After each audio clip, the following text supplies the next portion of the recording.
Buenas tardes!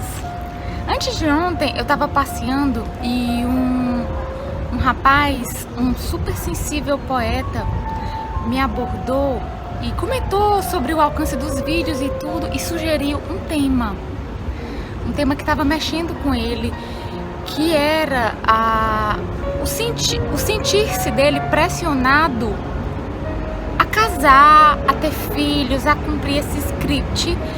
Ele é um poeta muito sensível, escreve demais sobre o amor, sobre a atração, sobre as diversas expressões das relações entre as pessoas, né? E ele disse que estava se sentindo pressionado a cumprir esse script que não fazia sentido para ele. E aí ele perguntou se eu podia fazer um vídeo falando um pouco sobre a solidão e a solitude. Qual seria a diferença entre a solidão e a solitude? A solidão é uma experiência afetiva que parte da carência. É aquela sensação do buraco negro interno que precisa ser preenchido e o indivíduo tem a impressão de que esse preenchimento vai vir de fora. De fora como?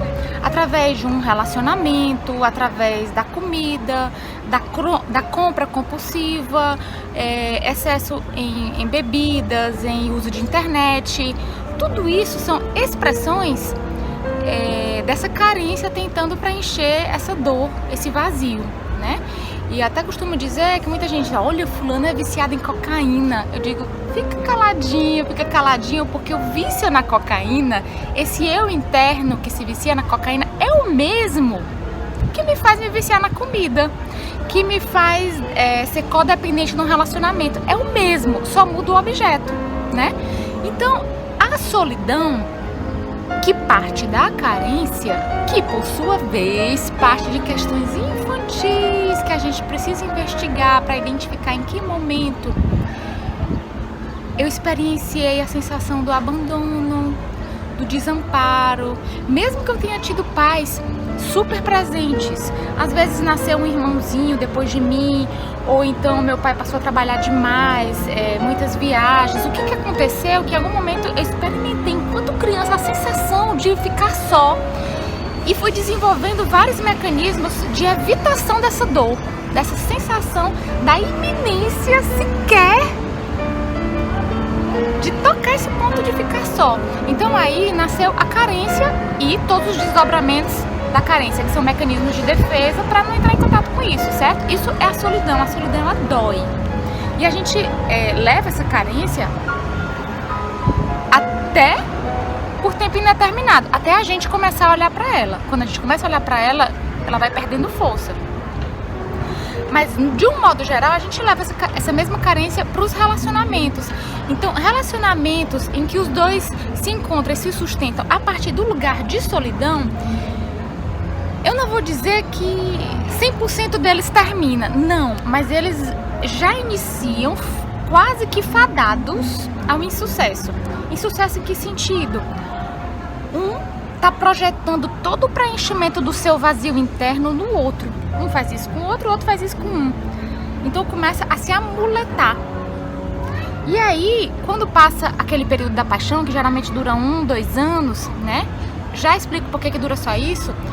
Quando passa esse período, aí um e outro chega, puxa, Alice, mas ela não era assim. Ele não era assim. Era assim, sempre foi.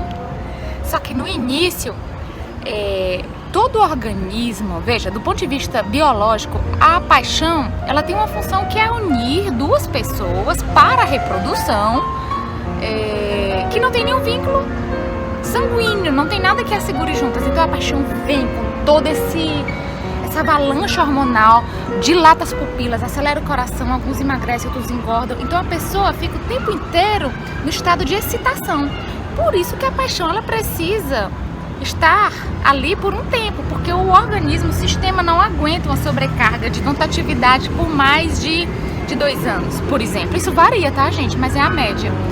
Então, quando a paixão cumpre o papel dela, que é unir essas duas pessoas, repito, biologicamente para a reprodução, mas a gente sabe que essa não é a função única do relacionamento, está longe de ser, não é para ser, a relação ela é multifacetada, né? Então a paixão começa a se despedir e dá ao casal a oportunidade de se confrontar com a sua capacidade de lidar com a verdade de si mesmo e do outro. E aí nesse momento eu começo a enxergar uns defeitinhos que eu não via antes, né? Uns comportamentos que me incomodam e tal. Então, esse é o panorama geral de relações que se iniciam a partir do ponto da solidão de cada um. A solitude é outro babado, que também não se instala, não desce no chip à toa, tá, gente? A solitude, ela vai sendo desenvolvida por um processo de autoconhecimento. A solidão é um estar só que dói. A solitude é um estar só que é pleno. Aquele sujeito, ele tá se conhecendo a um ponto em que ele percebe em si mesmo a fonte de autossatisfação. Ele tem a consciência de que as faltas dele só podem ser preenchidas por ele mesmo e que um outro sempre poderá ser bem-vindo, mas não como instrumento cabal de paz, de completude, né? Quem está mergulhando no processo de autoconhecimento vai compreendendo isso, que, embora a gente leia muito isso nos livros, né? Não tá fora, tá dentro, não tá fora, tá dentro. Uma coisa é entender isso, outra coisa é compreender isso. Não está fora, está dentro. Aí sim, a partir desse ponto de solitude, quando alguém começa a se relacionar com o outro, que provavelmente estará no ponto de solitude também, porque senão eles não vão nem se atrair, não vão suportar a demanda de uma das partes. Quando os dois começam a partir da solitude, é outra coisa. Eu estou com você porque eu quero estar com você e não porque eu preciso estar com você. Então a pessoa que vai tocando esse ponto da solitude, ela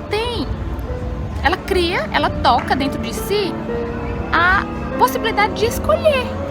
Se ela quer ficar em solitude solteira, e tá tudo ok, e ela não se importa mais com as cobranças sociais, familiares, culturais, as próprias autocobranças desaparecem, ela escolhe se quer viver essa solitude solteira ou se quer viver essa solitude a dois, que aí é uma relação de extrema fertilidade em diversos campos criativo, profissional. Não é solidão a dois. A solidão a dois, quem já experimentou sabe que é terrível, mata. É a solitude a dois, que aí não é maravilhosa. Complementa, não completa, complementa. A solitude a dois é algo que vem somar.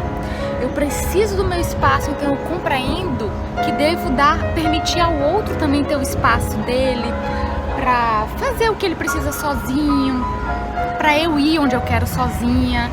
E o que sustenta esse vínculo de tanta liberdade a dois é a confiança. A confiança. Primeiro que eu tô com outro porque eu escolhi, não foi pressão de ninguém, eu escolhi. E segundo, porque se eu percebo que eu tenho isso para dar pro outro, eu confio que o outro tem isso para dar para mim também. Olha que lindo! E aí, isso vai se multiplicando em abundância afetiva, sexual. Esse relacionamento começa a progredir muito, a ser muito fértil. Então, como já tá perto de 10 minutinhos, espero ter respondido mais ou menos qual a grande diferença entre solidão e solitude. Somos livres e estamos todos sendo convidados, quase convocados a conhecer esse ponto de solitude, que é o ponto da liberdade do ser. É onde eu posso ser o que eu sou com toda a liberdade e a alegria e confiança e a abundância. Mua!